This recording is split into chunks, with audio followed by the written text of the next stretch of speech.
After the guns fell silent, Marks Mill prisoners at Camp Ford and Camp Gross, Texas. This presentation was originally made at the 8th Red River Heritage Symposium at Washington, Arkansas on July 26, 2014. It was all over in 5 hours. On April 25, 1864, Confederate Brigadier General James F. Fagan, with his Arkansas and Missouri troops, had ambushed an almost empty Federal supply train heading from Camden towards Pine Bluff, Arkansas. Lieutenant Colonel Francis Drake had hoped to retrieve sufficient supplies for Major General Frederick Steele's troops to continue on to Shreveport to meet up with General Nathaniel Banks coming north up the Red River. But Banks's troops had met disaster at Mansfield and had turned back, and now Steele was without rations and without over 300 wagons and teams, a large number of ambulances, 4 cannon, 4 stands of colors, hundreds of rifles, and over 1,300 men, both soldiers and hired civilian teamsters, most of them captured. Of those, over 1,100 would make the long march to Texas to spend months in prisoner of war camps before they escaped, were exchanged, or died. Among the captured were small numbers of Illinois cavalrymen, Kansas cavalry and infantry, and Missouri artillery and cavalry. But the bulk came from the 43rd Indiana Infantry, the 36th Iowa Infantry, and the 77th Ohio Infantry, the primary units assigned to guard the train. Also captured were between 50 and 75 wagons with Unionist citizens, cotton speculators, sutlers, and about 300 African Americans who had decided to follow the Federals to freedom. Most of the adult male former slaves and some of the Unionists were killed during or just after the battle, according to Colonel Drake and others. At least 5 accounts of Marks Mill prisoners have survived. The most complete is The Bright Side of Prison Life by S.A. Swiggett, Lieutenant, Company B, 36th Iowa Infantry.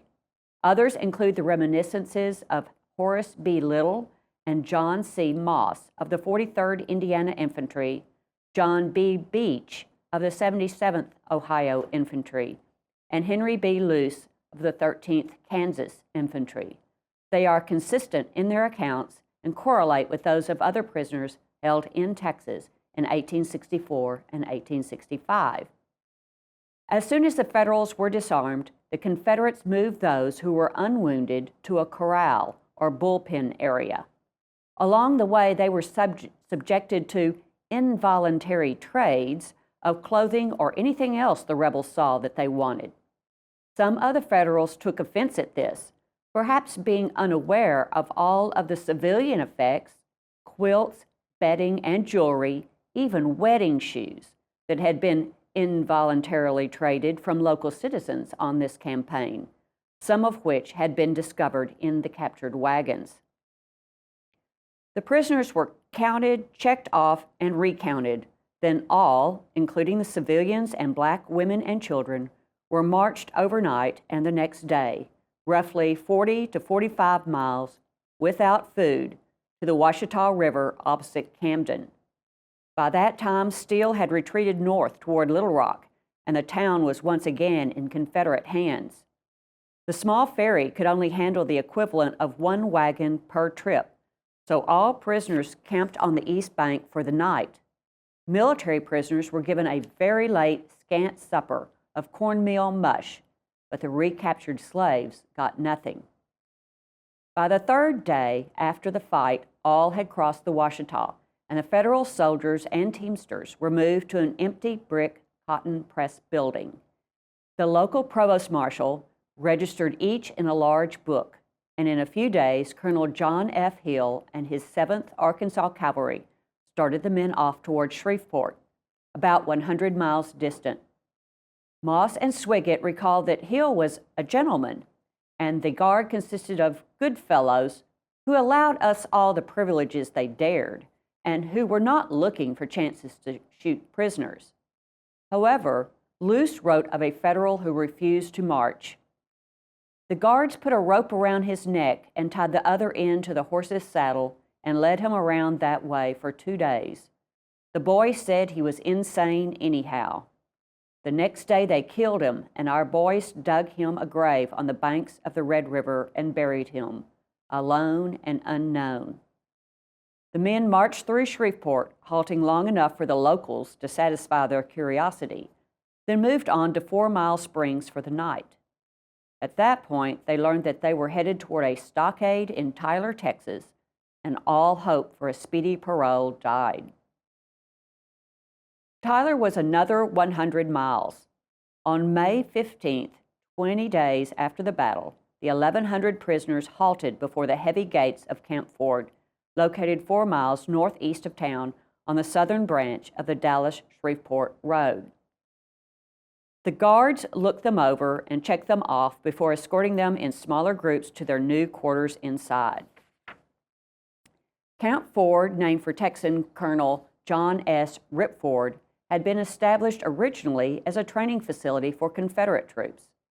The earliest prisoners, officers captured at Galveston, Texas, Brasher City and Morganza, Louisiana, and assorted naval battles, had arrived at the site in the late summer and early fall of 1863.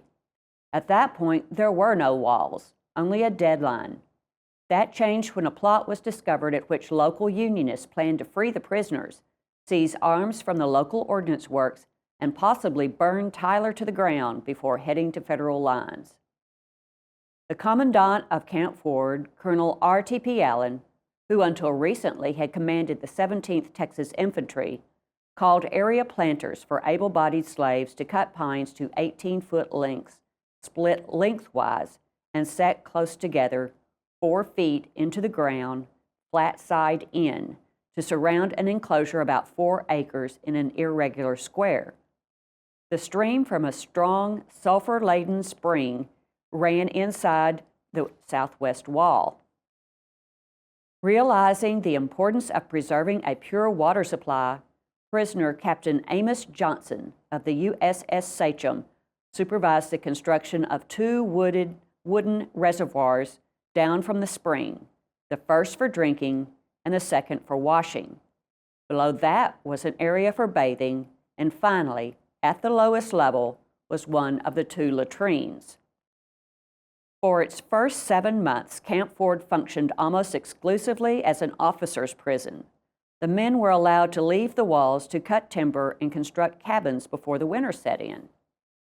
Only 8 prisoners died during that time, 1 by spider bite, most by disease, and at least 1 shot and killed by an overzealous guard.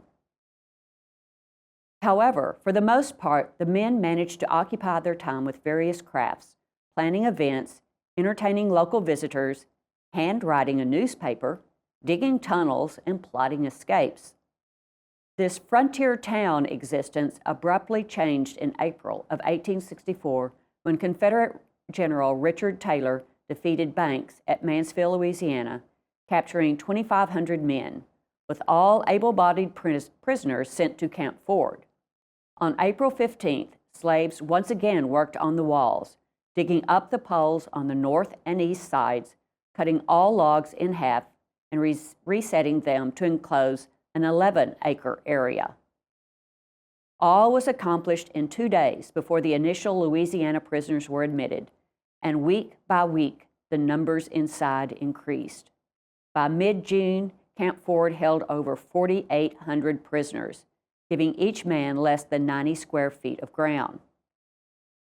Colonel Charles Knott of the 176th New York noted that our number swelled from 100 officers to 4,725. The healthy character of our camp changed in a single week. Disease and death followed each other quickly in. The vice and lawlessness that lived in the vile haunts of cities sprang up and flourished here. As the Marks Mill prisoners entered the West Gate, they would have seen the neat, small cabins and sheds of the original officers, mess by mess, laid out in streets. But beyond that was a line of disturbed ground where the walls had been dug up, and then an expanse of dirt, tree stumps, tangled oaks and scrubby pine brush, already largely occupied by prisoners from the Red River Campaign, and finally, the relocated wall beyond. Henry Luce was fortunate. He found other members of the 13th Kansas Infantry already there in a cabin, and they welcomed him in. Horace Little recalled that there was no shelter and only 2 trees within the enclosure. As John Beach put it, they were given a place to sit down or lie down just as we chose, the cold ground for a bed and God's blue sky for a covering. And evidently he made no effort to create a shelter. S.A. Swiggett, ever an optimist, got up the next day and helped lay out streets in the expanded area of the stockade. He and his messmates discovered an unfinished cabin, and they bought a half interest in it and improved their half to accommodate 7 officers. James S. McLean of the 120th Ohio, captured on the Red River, sketched the camp in 1865 from 2 different views and with 3 details, which was later produced as a lithograph. The south view, looking north, shows the fenced cemetery in the distance and the expanse of land cleared of timber which had been used for housing and firewood. The north gate appears at the left near the tree, and various types of shelter are portrayed, from brush arbors to earth-covered shebangs to lean-tos and regular log cabins. The west view, looking east, shows the west gate at the lower right with guardhouses nearby, the older part of the prison with more substantial cabins just beyond the wall, the guards' living quarters outside the east wall on the left horizon, and the remaining forest in the distance to the right. Commanders of the camp changed over time, but they too lived in a log cabin, although a more substantial one, located south of the stockade.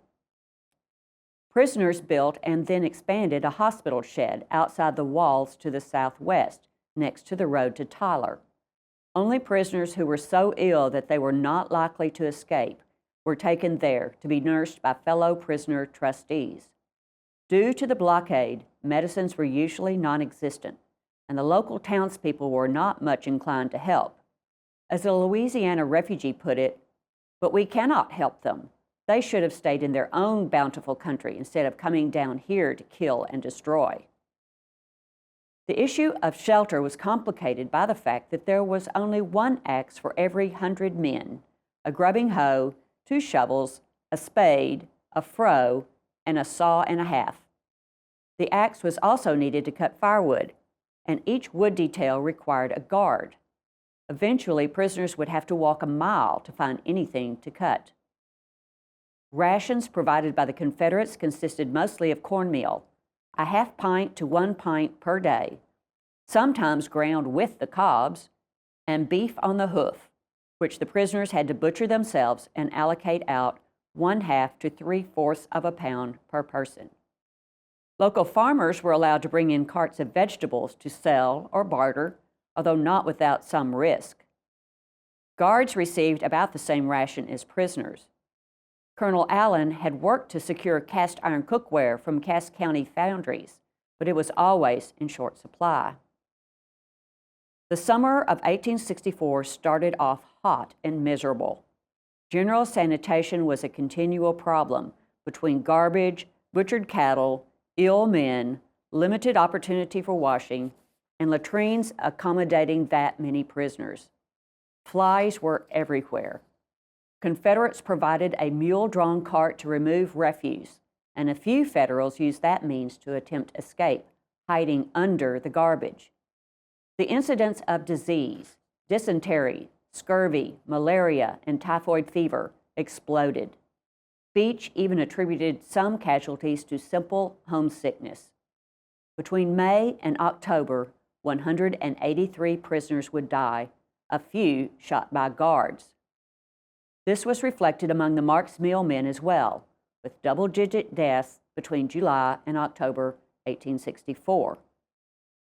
The guard at Camp Ford varied from hardened members of the Walter P. Lane Rangers who had spent their own time in northern prisons after Arkansas Post, to members of Captain J.P. Border's Cavalry Battalion, to Fulcrod's Cadet Cavalry, recently unhappily consolidated into Colonel Scott Anderson's regiment. These more or less regular soldiers were supplemented by local militia below and above conscript age. There were never enough guards, and most of those serving had rather have been elsewhere, either on the front or back at home, anything but standing guard over a stinking camp. On July 20th, almost 100 of the guard deserted, heading west toward the frontier. Most returned, but 3 were court-martialed. Of course, one of the primary occupations of the prisoners was planning escapes. 2 of the chroniclers among the Marks Mill prisoners forged passes to get beyond the walls. Horace Little of the 43rd Indiana created a pass to allow himself and 2 others to report to the camp hospital where a friend worked. The friend, Jack Thomas, took them to gather grapes in the woods, where they hid until night. After many adventures and near captures, a little over 3 weeks later, they gave themselves up to the federal pickets 40 miles below Little Rock. John Moss of the 43rd Indiana also forged a pass for himself and 2 others to join a detail cutting lumber to expand the hospital.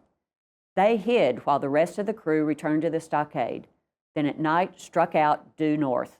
It would take the 3 until November to make it to Little Rock. One of the most persistent escapists, however, was S.A. Swiggett of the 36th Iowa. His first attempt was a joint venture at a tunnel started in the fireplace of a cabin, dug with a pocket knife. The dirt in the tunnel was transferred to a cigar box with a string that could pull it out. Then the dirt was deposited in a nearby hole and disguised. The tunnel reached 30 feet beyond the stockade when its existence was betrayed by another prisoner. Swiggett's next attempt in August involved bribing a guard with $150 Confederate to let himself and 5 others loosen 2 posts and squeeze through, with a thunderstorm as cover. They got as far as 10 miles from Boston, Texas, in Bowie County, when they were captured by a slave patrol. The slow trip back to Camp Ford took about 30 days. Soon Swiggett again became involved in a tunnel project, starting in a cabin and extending under the stockade walls, projected to end behind a clump of bushes. The distance, however, was miscalculated, and the escaping prisoners popped up in front of the bushes in full view of the guard, who was so shocked that it took a few minutes to react. Over 50 men got through the tunnel and out, but the guard set the bloodhounds after them, and nearly all were brought back within a few days. Undeterred, Swiggett resorted to a forged pass to get himself and 2 members of the 120th Ohio out of the walls on December 23, 1864, heading toward Dangerfield and then Boston and across the Red River, but they were captured by a Confederate picket near Arkadelphia. Swiggett's gift for creative gab almost got them released, but one of his companions failed a question as to where his alleged Confederate regiment had been raised in Arkansas. They stayed in Arkadelphia a few days, were fed, and then, with other prisoners, were brought back to the guardhouse in Washington. Eventually, they were marched on to Spring Hill, Magnolia, Shreveport, and 4 Mile Springs, where they were kept for 6 weeks. Swiggett and several others tried to dig out from that stockade as well, but were betrayed by someone on the inside. While he was there, the 36th Iowa was exchanged on February 25th, and the regiment marched by to get on the steamboats at Shreveport. Swiggett wrote, "I tried very hard to be allowed to go with them, but Captain Burchard, who was in charge, refused to allow it. I had quite a row with him after pleadings and diplomacy had failed, but nothing did any good. It was decided that I must go back to Tyler on account of my 2 attempts at escape." That would be 2 that the Confederates knew of. Swiggett returned to the walls of Camp Ford in early March of 1865. In almost all of the escape accounts, successful or unsuccessful, Marks Mill prisoners or others, the Federals noted the assistance that slaves gave them along the way. They hid the escapees, fed them, guided them, and ferried them across rivers. In several cases, the men also discovered Unionists particularly in Arkansas, who had suffered under the Confederacy and who were willing to help them. At other times, particularly once captured, they noticed the simple kindness of the people they met. Recapture was not without hazard or penalty, however. Tracking hounds previously used to locate runaway slaves were set to the scent of federal escapees and might take a few bites out of them before, or perhaps after, the guard caught up. Other recaptured prisoners might be hung up by their thumbs, tied up by their wrists, or made to stand on an uneven stump in the sun for a day. As soon as it could be arranged equitably, Confederates tried to reduce the number of prisoners at Camp Ford by exchange. On July 9, 1864, 862 of the old prisoners were paroled and sent to Shreveport, and from there to Red River Landing, the official point of exchange. This brought the number down to 3,715, still too many to guard and subsist. Confederate authorities decided to transfer 560 additional prisoners to Camp Gross near Hempstead, northwest of Houston, a march of about 187 miles. Almost every unit had men selected, some evidently chosen amongst the troublemakers. Of the Marks Mill prisoners, half of the civilian Teamsters and most of the 7th Missouri Cavalry made the list, but there were many others.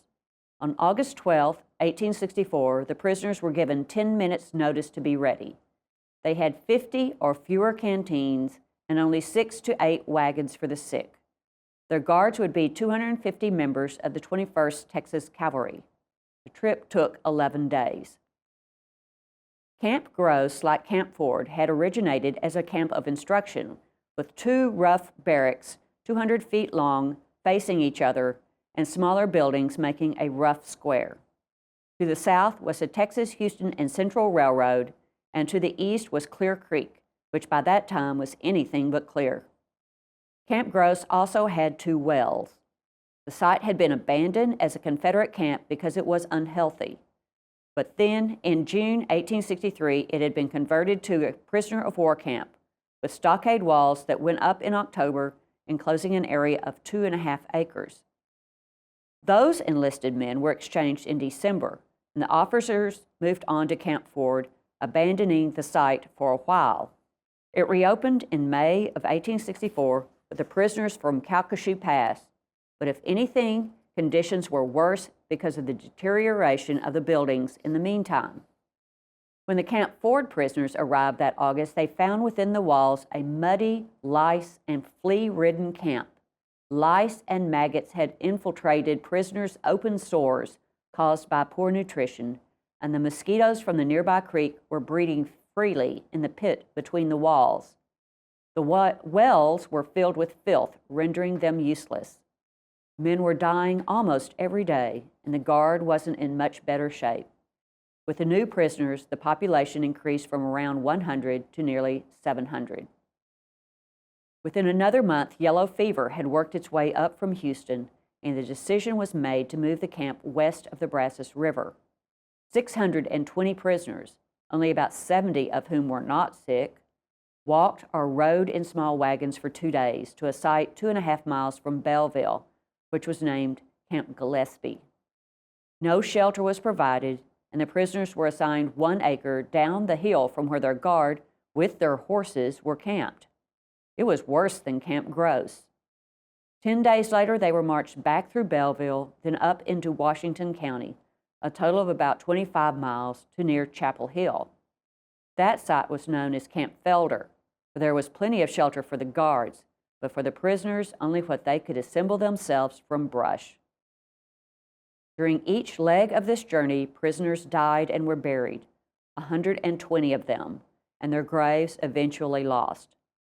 With the first freeze, the mosquito-borne yellow fever subsided, and the federal prisoners, many of them from Marks Mill, were ordered back to Camp Gross. About 6 weeks later, all of the Army prisoners, but not the civilian Teamsters, were exchanged through Galveston. On December 12th, they boarded the USS Clinton for New Orleans. 2 days later, with the corn meal having given out at Camp Gross, the remaining sailors and the Marks Mill Teamsters were informed that they too would be paroled. On December 19th, they boarded the USS Bienville in Galveston Bay, also bound for New Orleans and freedom. But what of the men remaining at Camp Ford? As mentioned before, the bulk of the Marks Mill prisoners still in Northeast Texas were paroled on February 25th. John Beach later wrote, "Once more we, who survived this terrible place of torture, are permitted to breathe God's freed air, and we march through the prison gate with light hearts and elastic step. But how many sad memories came to us when we marched past the cemetery where we left so many dear comrades who had touched elbows with us for 3 years and had stood manfully by us in line of battle and stood tortures and starvation which the rebel officers and men inflicted on us." At 4 Mile Springs, the long line marched past Sergeant Swiggett before boarding transports down to Red River Landing on the Mississippi and then on to New Orleans. That left only about a dozen Marks Mill men at Camp Ford, among approximately 1,200 others, most of whom were captured during the Red River Campaign. Swiggett returned to be probably the only man left a prisoner from the 36th Iowa. News reached Tyler on April 23, 1865, of Lee's surrender on the 9th. At first, few citizens, guards, or prisoners believed it. The next month was full of uncertainty because the possibility remained that Jefferson Davis might be able to escape to the Trans-Mississippi and the fight can continue. However, on May 13th, Captain Burchard arrived at Camp Ford to parole all of the prisoners. Within 24 hours, almost all of the guard had deserted, leaving the higher officers drunk and the gates open. On May 17th, the remaining prisoners started the 100-mile walk to Shreveport. Swiggett wrote, "It is a matter of record that I was the last man to leave the stockade on this occasion, and consequently the last prisoner confined in it. I made it a point to see that every other human being was out of the enclosure before I departed, and to have others know the fact. I will not attempt to describe my feelings as the final exit was made. Suffice it to say that it was one of the happiest moments in my life." The Marks Mill prisoners who had stayed in Camp Ford had walked approximately 250 miles to Tyler and then another 100 back to the transports in Shreveport. Those who had been transferred to Camp Gross walked almost 550 miles across parts of 3 states. That left only the dead. It has been estimated that between 289 and 321 prisoners died at Camp Ford, a mortality rate of between 5.2 and 5.8%, one of the least deadly of all Civil War prison camps, North and South. Soon after the war, the U.S. government made an effort to retrieve the bodies of federal soldiers and sailors from wherever they lay and reinter them in national cemeteries. In 1867, the dead from Camp Ford were moved to Alexandria National Cemetery in Pineville, Louisiana, along with many others from other parts of Texas and Louisiana. About 66 names have been matched, although various spellings can make that difficult. Some headstones have dates, some have units, and some only states. Some of the unknowns are probably also from Camp Ford. However, only 3 of the dead from Camp Gross, Camp Gillespie, Camp Felder, and other areas around Hempstead, Texas, were found and moved, leaving one of the cemetery sites undiscovered until 1983. 3 years later, Texas Historical Commission erected a marker at that location, but there are no markers at Camp Gross, Camp Gillespie, or Camp Felder. Camp Ford has received 2 markers, the first for the Texas Centennial in 1936, and the second, the first standing aluminum marker in the state during the Civil War Centennial. This is Camp Ford as it looks now, and welcome to the Camp Ford site. The site is owned by Smith County and has been developed and is maintained by the Smith County Historical Society at the corner of US 271 and the Loop 323 extension at the northwest corner of the city. There is a kiosk near the parking lot that provides background information. and a pathway with interpretive signage.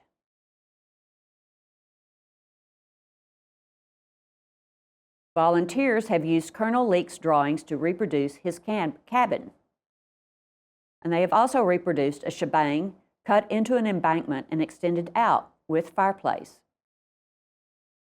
The final sign on the pathway across the creek compares the view from the panorama printed just after the war with the current view marking where key structures were during Camp Ford's occupation. The Hempstead Union Prisoner of War Cemetery marker, northwest of Hempstead, Texas, on Austin Branch Road, is mounted in an attractive brick framework, and Memorial Day observances have been held there and at the sites of Camp Gross and Camp Felder.